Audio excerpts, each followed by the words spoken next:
This is Midwest Weird, an audio literary magazine from Bronson Books Productions. We're the home of weird fiction and nonfiction by Midwestern writers.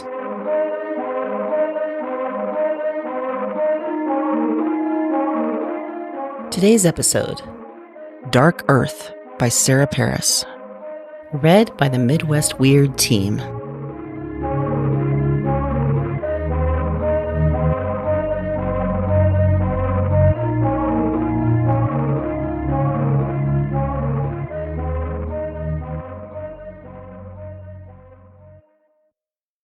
The moon was larger than it had ever been the night the earth split apart. Our shadows have never been the same. Mine appears viscous and fluid, stretched out before me. It shifts the way water does in oil. Some have barely any shadows at all. My mother's is thin, hardly noticeable even in harsh daylight. The saying used to be that when someone looked drained, they were a shadow of themselves, or perhaps that they had shadows beneath their eyes. No one uses those anymore, not since we noticed that sometimes in the sky we can see another dark shape between the stars, somewhat the size of the moon. NASA hasn't confirmed any suspicions, except to say that there is a celestial body there with the density and mass to suggest a planet. The rest is classified, or so they say. I think they're too afraid to look. I know I am. I don't glance at the sky anymore. Not out car windows, or in puddles, or in the reflections of storefronts or sunglasses. My heart pounds fast enough when I catch sight of the shadow that isn't quite mine. But I can't avoid looking up and looking down. A girl's gotta live. I hand a paper cup of coffee across the counter to an older woman in a pink coat. The charm of my bracelet dangles near the countertop, but my shadow doesn't follow, shifting instead like shade at the bottom of a swimming pool, wave-like, darker beneath my fingers and lighter beneath my palm. I smile at the woman and wish her a nice day. Her shadow is pooled in the slope of her shoulders on the floor. The shadow of the man behind her lies across the linoleum in the opposite direction, though the light source is the same. The darkest part is his head. Outside, the shadows of light poles and mailboxes run crooked across the sidewalk, all at angles to each other. I know tomorrow the angles will be different. I ask the man for his order. At home, my parents watch the news every night, a new hobby. Before, they would binge old sci-fi shows after dinner, Dad with a Moscow Mule in one hand, Mom with a pile of yarn and a cat on her lap, crochet needle twisting endlessly between her fingers. They were in the middle of Quantum Leap last I saw, and the original Battlestar Galactica before that. Now they watch wide-eyed and awestruck at the ludicrous accusations politicians make against anyone they can think of. Gays, scientists, NASA, Muslims, liberals, Obama, Satanists, China, Russia, Satan himself, God, Jeff Bezos. Dad used to say emphatically about people he couldn't understand. "She's absolutely, totally nuts," he once exclaimed about Sarah Palin. Now he mutters, "The world is fucked," beneath the cheery jingle of a yogurt commercial, and hardly dares to breathe. His shadow, like everyone else's, is smaller than it used to be. But unlike everyone else's, it doesn't even try to imitate his form, and instead follows him around as a small circle, like a soccer ball. When I pass by the living room, it lays at his side like a cat. On his other side, Patches, the tortoiseshell calico, is curled against him. For a moment, they look identical. "Hi, hun," Mom says from the chair. "How was work?" The 10 o'clock news has just ended, and on TV, John Oliver cracks a joke about Putin, but in his eyes, I can see his heart racing. There are no more distractions. In my room, I boot up Steam and try to lose myself in a game where I've set the shadow rendering to high. The next week, Japan makes an international announcement that the mass in the sky is indeed another Earth, or rather, a dark Earth, made up of our shadows. It really does make you think of an anime, says lead researcher Maruko Tokugawa. When the news breaks, news outlets can't help making dark side of the moon puns. There's still no explanation as to why the shadows no longer obey the laws of light, or how only parts of them could be taken, but we are assured research is being done.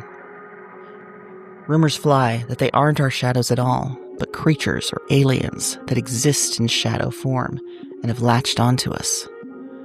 Maybe they're waiting to strike, or maybe they're slowly killing us already and we can't tell yet.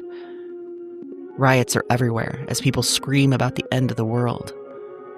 A veritable army of 4chaners and Redditors organize a storm on Area 51, guns and all.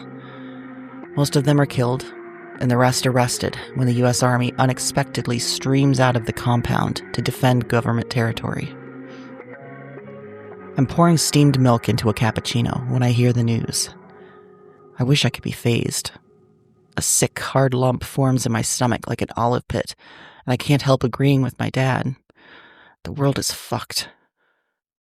Across the counter, the old woman in the pink coat agrees. But it's always been fucked, dear. It's just everyone can see it now. Her shadow is pooled in her arms today. Behind her, a man's shadow runs perpendicular to it, though the light source is the same. The darkest part is pooled in his chest. I pass the coffee to her over the counter. The charm of my bracelet sways near the surface, but my shadow doesn't follow. The darkest part is directly beneath my palm. Psychics claim to be able to read your shadow like an aura or a lifeline. They claim it's a chakra thing, or a zodiac thing, or a psyche thing. One tells me I'm afraid of what's to come. Another tells me I'll be happier if I stop thinking so much. My therapist agrees and prescribes me fluoxetine, which I don't fill. At home, Mom greets me the same way she does every day. Hi, hun. How was work? She's cooking dinner. Her shadow hovers behind her, intersecting with mine, which is in front of me. I can barely see the parts that aren't touching mine, but I can tell it's darkest at her feet today.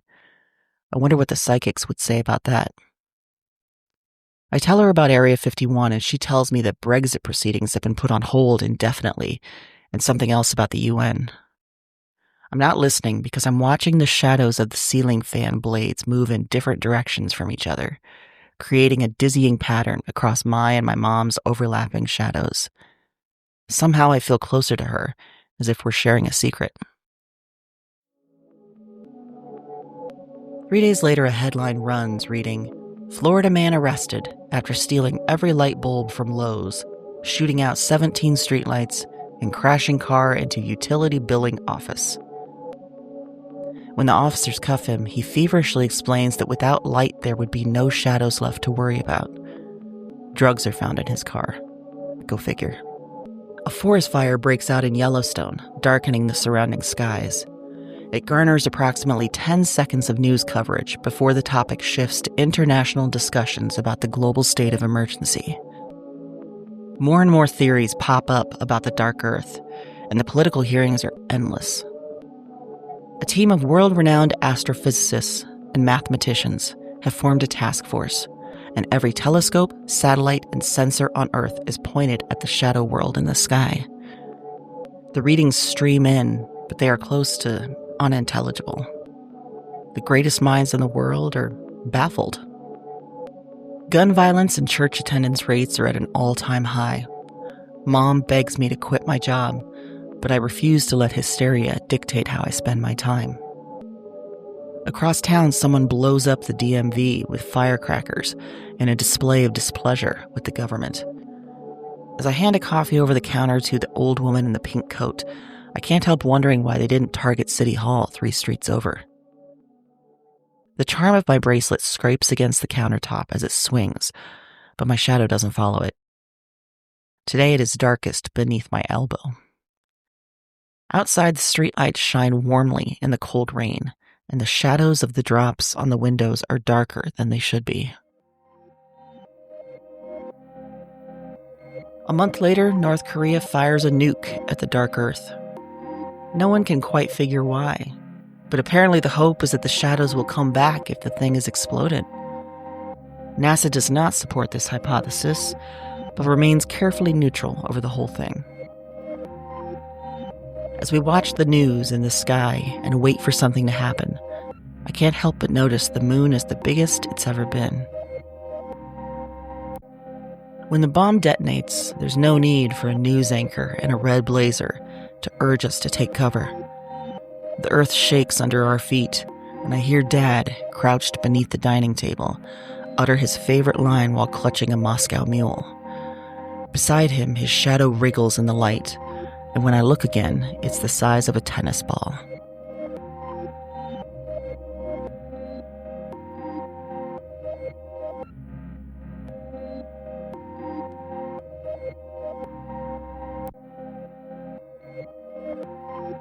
Sarah Parris writes short, speculative, and fantasy fiction.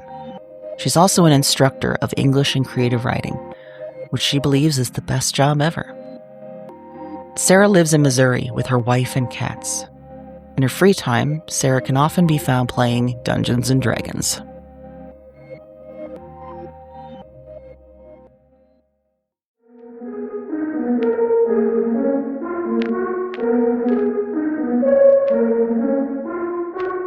We'll be back next week with more weird stories. If you like what you hear, give us a rating or review in your podcast player. And if you want your fiction or nonfiction to appear on Midwest Weird, send us your work. Read the show notes for a submission link. Thanks for joining us, and stay weird.